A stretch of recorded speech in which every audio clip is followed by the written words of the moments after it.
Bonjour à tous, ici Marlène O'Connor, orthopédagogue à l'école Sophie Barra pour les élèves en adaptation scolaire et bienvenue dans ma 4e vidéo YouTube. Aujourd'hui, je vais vous montrer comment enregistrer des dossiers dans votre ordinateur, comment envoyer des pièces jointes à vos enseignants par courriel et aussi comment organiser son bureau informatique. Je vous parle d'organisation de bureau informatique parce que je sais que vous recevez de plus en plus beaucoup de documents de vos enseignants, des documents de référence, des devoirs, des choses que vous devez télécharger et que là, c'est un petit peu difficile de vous organiser avec tout ça. Donc, je vous montre un petit peu à quoi ça peut ressembler quand on n'est pas très organisé sur son bureau. Ça peut ressembler à ça. Comme vous voyez, il y a beaucoup de fichiers qui sont éparpillés sur le bureau informatique. Ça peut être très difficile de se retrouver. Bon, il y a beaucoup de jerseys, là, c'est une image que j'ai trouvée sur Internet, désolée. Mais pour vous montrer que, ouf, s'il faut que j'envoie quelque chose à quelqu'un, c'est très difficile de se retrouver là-dedans. Donc, je vais vous partager mon bureau. Bon, il n'est vraiment pas parfait, mais je pense que c'est un petit peu plus facile de se retrouver ici parce que j'ai des dossiers. À l'intérieur de mes dossiers, j'ai beaucoup de documents, mais ça ne paraît pas ici, là, puis c'est vraiment plus facile pour moi de me retrouver. Pour faire un dossier, tu fais un clic droit avec ta souris ou avec le pad de ton ordinateur et tu cliques sur « Nouveau » et tu cliques sur « Dossier ». Je te suggère de nommer ton dossier avec ton nom. Par exemple, Marlène, surtout si tu partages ton ordinateur avec d'autres membres de ta famille. Donc, Marlène, on pourrait nommer « École » avec l'année scolaire en cours. Surtout si, par exemple, l'année prochaine, tu vas utiliser le même ordinateur pour ne pas te mélanger dans tes années. Donc voilà, Marlène, école 2019-2020. Tu peux après changer de place ton dossier. Bon, je vais le mettre en plein milieu ici pour qu'on le voit bien. Tu cliques 2 fois dessus. Évidemment, le dossier en ce moment est vide, mais tu peux créer d'autres petits sous-dossiers dans ton dossier. Pour faire ça, tu vas ici dans Nouveau et tu cliques sur Dossier. Je te suggère de faire des dossiers pour les matières scolaires que tu as en ce moment. Par exemple, français, secondaire 1. On peut en faire plusieurs. Un autre. Anglais, secondaire 1. Ils vont tous aller se placer ici. Tu peux même cliquer 2 fois dessus et créer un autre sous-dossier. Mais là, pour l'instant, on n'en a pas besoin. Et donc, ici, tu pourrais installer toutes tes petites informations, tes documents qui sont en lien avec le français sur R1. Je vais vous montrer comment faire ça. Par exemple, que vous faites un document Word, on clique dessus, et vous devez écrire un texte narratif. Oups. Et là, vous écrivez votre texte. Pour les besoins de la cause, ça va être ça. On a ici antidote, la révision, création, insertion. Bon, ça, vous pourrez aller vous explorer ça ensemble. Donc, vous cliquez sur Fichier et vous cliquez sur Enregistrer sous. Attention, ne pas faire enregistrer parce que sinon, il va s'enregistrer nulle part. Il faut vraiment cliquer sur Enregistrer sous. Et tu cliques ici sur ce PC, c'est-à-dire cet ordinateur. Tu cliques 2 fois dessus et tu vas sur ton bureau avec le nouveau dossier qu'on a créé tantôt, Marlène École 2019-2020. Et là, on va choisir français parce que mon texte narratif est en français. Et tu l'appelles texte narratif. Par exemple, je vais l'appeler le 29 mai en plus, pour être sûr que je sais c'est lequel. Et je clique sur Enregistrer. Donc là, on pourrait le fermer et le retrouver facilement ici dans Français sur R1. C'est très simple. Tu peux faire ça avec des documents Word, des documents PowerPoint, Excel, PDF, peu importe. C'est de la même façon. Tu dois toujours faire enregistrer sous dans ton fichier. Si après, tu peux l'ouvrir avec Word ou avec le fichier. Donc, ici, tu peux faire ouvrir ce PC, bureau, même chemin. Français. Et voilà, il est ouvert.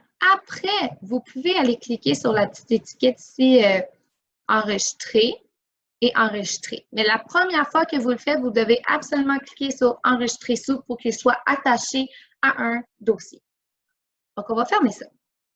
Si par exemple, tu veux envoyer ce document à un enseignant, tu vas dans tes courriels et tu fais nouveau message. Pour les besoins de la cause, je vais m'envoyer mon message à moi-même.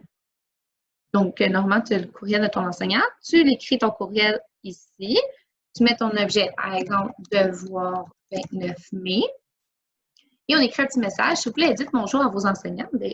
Pas bonjour. À vos enseignants. Des fois, on reçoit des messages, pas de bonjour. Là. Ça fait un petit peu bête. Donc, on dit bonjour. Voici mon devoir. Même, gars, bonne fin de semaine. Vous voyez ici, votre message se met directement dans les brouillons. Ça, c'est pour pas que vous perdez vos messages. Si jamais vous faites X par erreur, là, vous pourriez toujours aller dans les drafts, c'est brouillon en anglais, pour récupérer vos messages. Donc, on écrit le message. Attention, ici, pour attacher ton fichier que tu viens de créer, tu dois aller sur la petite, le petit onglet ici écrit « Joindre ».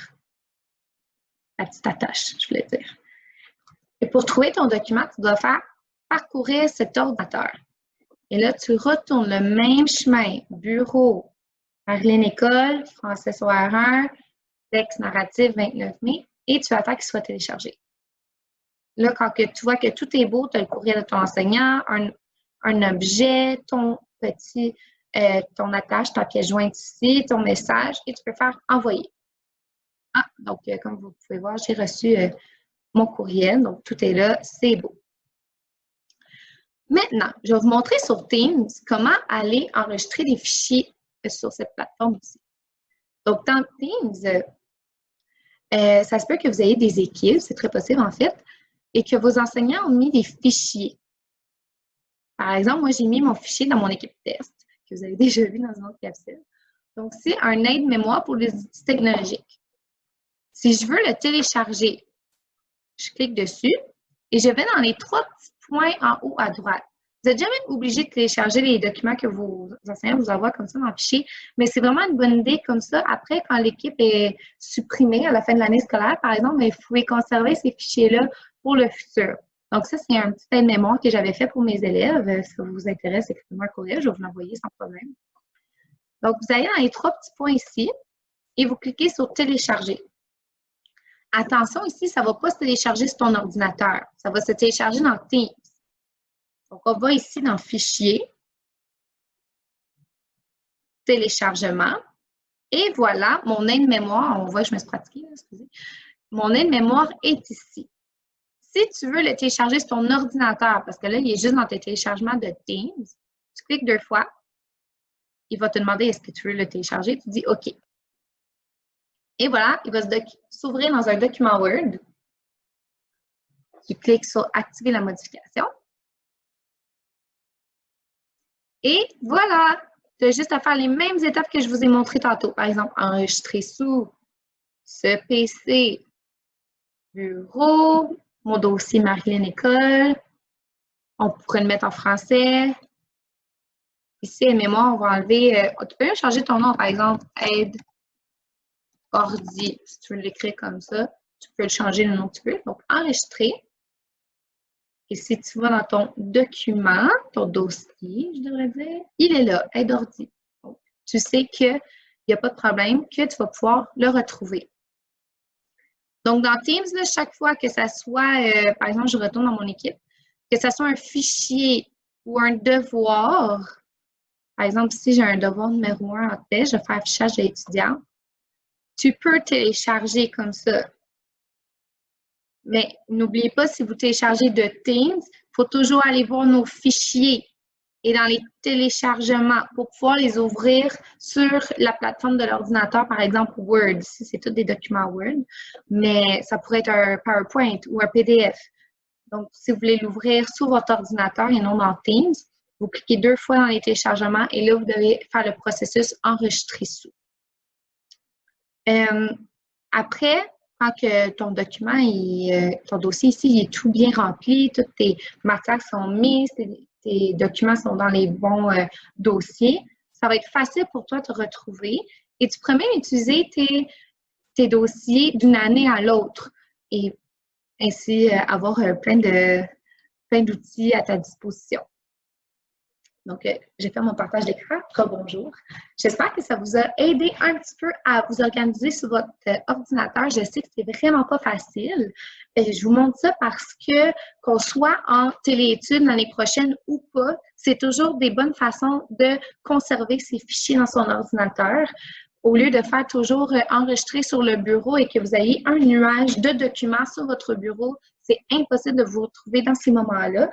Je pense que c'est des belles habitudes à conserver pour notre vie adulte après. Donc, comme vous voyez, dans mon travail, je dois organiser mes fichiers et sûrement dans le vôtre aussi un jour.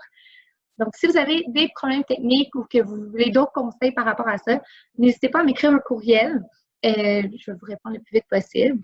Et pour ceux qui ont des suivis avec moi en orthopédagogie, je vous conseille d'aller voir votre Teams ou vos courriels au moins une fois par jour pour pouvoir voir c'est quand vos prochains cours ou vos prochains ateliers.